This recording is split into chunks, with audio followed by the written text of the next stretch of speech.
bajing loh. Kalimat hakin, tetapi yuradu biha batilun, tapi ditujukan kepada sesuatu yang batil. Astagfirullahaladzim, astagfirullahaladzim, astagfirullahaladzim. Ini aku tuh orang ini ya, ini sudah melebihi Tuhan dia tuh. Batal puasa saya lihat ini, goblok, marah banget saya. Bukan marah kemudian karena dia menggiring opini kepada Kiai Said Akil Siraj, tapi saya marah kenapa kaum Nabi Muhammad dia pakai sebagai untuk dijadikan alat kebencian. Kenapa kemudian dalil ungkapan Nabi Sulaiman dia pakai untuk membenarkan kebenciannya, dan kenapa kaul Imam Ja'far dia pakai untuk membenarkan kebenciannya. Bajingan orang ini, bajingan orang ini. Astagfirullahaladzim, astagfirullahaladzim. Oke, lanjutkan ya. Anda bersyukur kalau tidak termasuk dari golongan orang-orang itu. Orang-orang kafir digolongkan dengan orang munafik karena kurang lebih tujuannya sama-sama menghancurkan dan ingin menghancurkan dan menghancurkan Islam, kurang lebihnya seperti itu. Masya Allah. Oke, beruntunglah kalau kalian tidak dekat dengan golongan mereka. Beruntunglah kalau kalian tidak dekat dengan golongan mereka. Beruntunglah kalian kalau tidak dekat dengan golongan mereka. Kalian harus dekat golongan saya yang murni 100% keislamannya. Tidak ada ahlul bid'ah di saya. Gerbong saya akan semuanya masuk surga. Astagfirullahaladzim. Memang dia memegang kunci surga ya.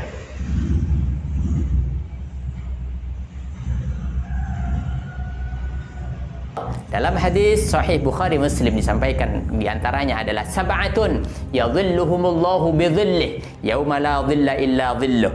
Kata Rasulullah SAW, ada 7 golongan, 7 orang, 7 kelompok di mana kelak ketika sudah tidak ada naungan lagi bagi umat, di mana besok di hari kiamat kurang lebihnya mereka ingin ada naungan daripada Allah.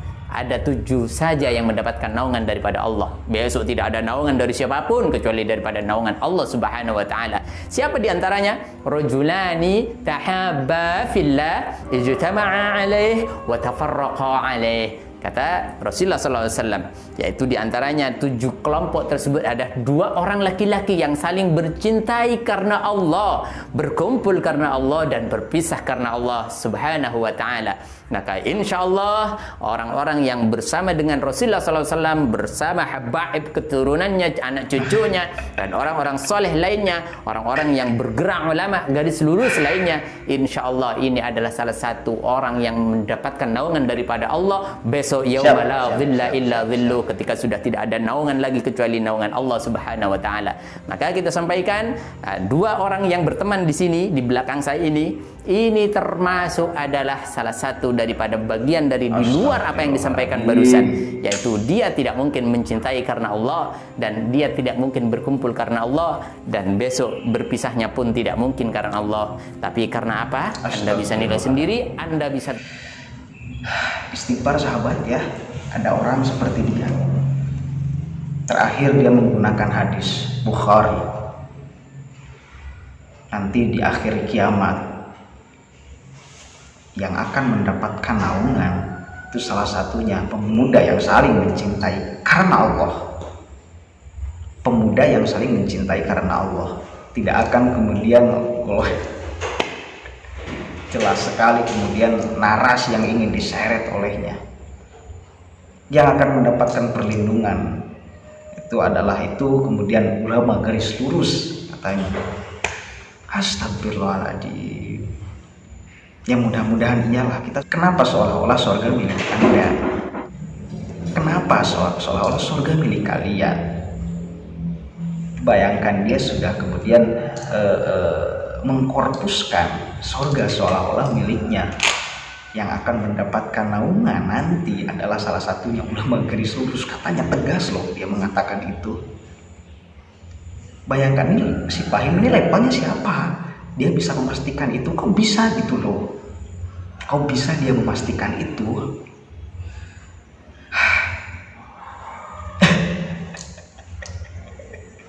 Kalau gila jangan terlalu gila.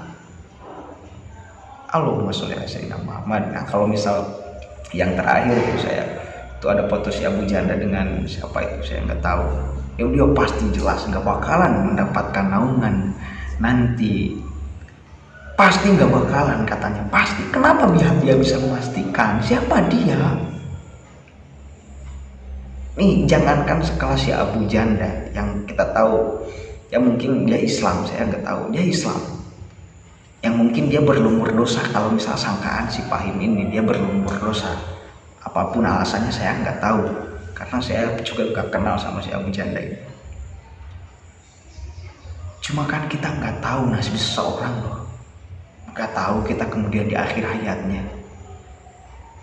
Kalau sekarang pandangan si Fahim si Abu Janda adalah berlumuran dosa, mungkin nanti di ujung kematiannya dia taubat, dia husnul khatimah. Kita kan gak tahu, gak ada yang kemudian orang bisa memastikan di akhir hidup seseorang akan seperti apa, yang gak ada.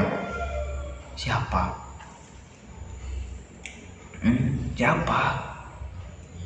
Kok aneh saya, siapa yang bisa memastikan itu? Fahim dengan sangat tegasnya, ini kan statement orang bodoh. Orang yang berilmu gak mungkin mengatakan hal itu. Dia akan sangat hati-hati kemudian dia berkata, apalagi wilayah kemudian yang bukan haknya, wilayah neraka, wilayah surga, wilayah siapa orang yang bakal masuk surga, yang bakal masuk neraka. Ini bukan wilayah manusia loh, ini bukan wilayah manusia, dan tidak boleh manusia masuk di wilayah sana. Saya kira kita masuk surga itu bukan karena amalan kita, tetapi karena kemudian rahman rahimnya Allah, bukan karena keadilan Allah. Nggak ada orang yang masuk surga karena amalannya, nggak ada loh. Anda punya amalan yang hebat di dunia, dari mulai Anda lahir sampai Anda kemudian wafat, siang malam Anda terus ibadah kepada Allah.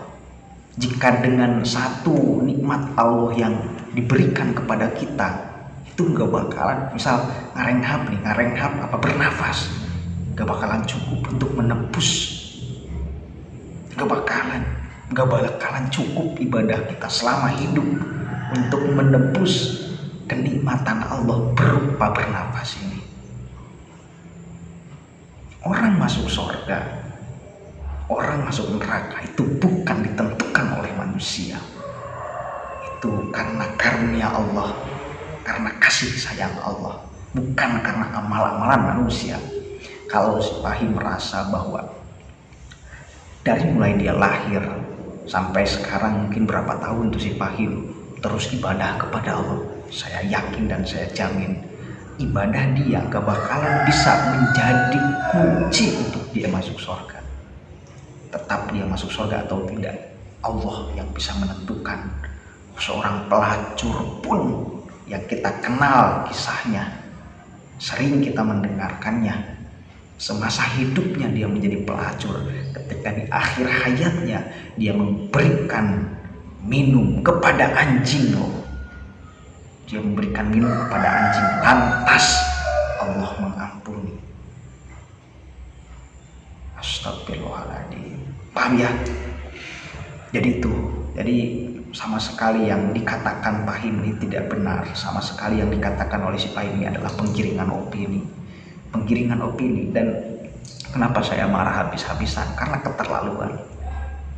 Penggiringan opininya yang sudah keterlaluan. Dia sudah menganggap dirinya Tuhan, bukan lagi manusia, dan ini sangat berbahaya. Jika ada sekarang banyak sekali penistaan, saya kira penistaan yang paling nyata, penistaan yang tidak terasa adalah penistaan terhadap pemahaman. Menganggap dirinya Tuhan itu adalah penistaan sejati, tapi tidak terasa. Bahaya. Bagaimana tidak penistaan? Dia merasa dirinya Tuhan. Dia merasa ada orang yang dia bisa pastikan masuk surga dan neraka. Siapa lagi kalau bukan Tuhan? Yang punya kuasa itu adalah Tuhan, adalah Allah Subhanahu wa Ta'ala, bukan manusia. Jadi Anda jangan terkecohkan oleh ucapan bosok, pahim,